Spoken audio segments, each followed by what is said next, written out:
Rain coming in this evening, so unfortunately we could have another rain delay. We're gonna have to watch it really closely. At least if you're going to the game, you absolutely want to wear a poncho, so wear the waterproof gear, because if they're able to play in the rain, you're still gonna be sitting in it, because the rain could be fairly lighter by 6:30, and it's already starting to break up a little bit by then, and it becomes more isolated in the evening, but there's still a chance that something isolated could be passing through even towards the end of the game. At least it's not that cold. I mean, we're in the 70s through this evening with a light wind from the southeast. I want to show you where the rain is heavier and steadier right now around Edgewood as it's moving east out of Hartford County and through Chesapeake City, but you can see all the green that's still on the map, even through Baltimore County. So it's fairly steady from Baltimore to the east, where now it's starting to break up west. So the rain is breaking up already along I-70. Soon we'll see breaks in it along the 95 corridor as well. So this is the trend. The rain will become a lot more scattered as we go through the evening. In fact, it's much more isolated towards about 9 and 10 o'clock, but in spots, rain could still be popping up. So wherever you're going the rest of tonight,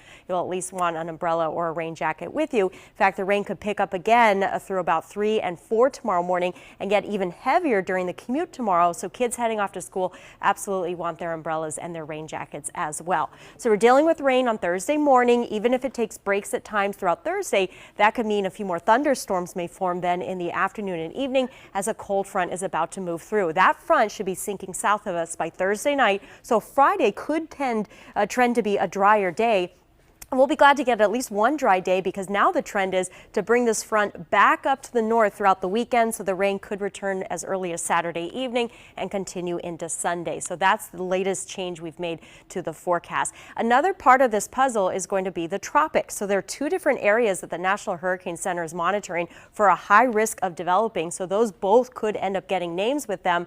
But this front that's moving through could be our saving grace. So I know it's causing some rain over the next few days, but it could be just enough to steer all that tropical activity offshore. Regardless, though, that front is still going to be causing some rainy weather across the southeast and even here again through parts of the weekend. But the hope is that front could be enough to steer this tropical activity away. We'll have to keep an eye on it even for the next week to come. So the forecast tonight: impact weather as we have the light rain showers. They're becoming more scattered and spotty through the evening, but then overnight they'll start to pick up again into early tomorrow. There may even be patches of fog when the rain breaks up. Tomorrow, times of rain heavy in spots. There might even be some thunderstorms that form, and if that happens, you got to think about lightning and then think about a few gusty winds.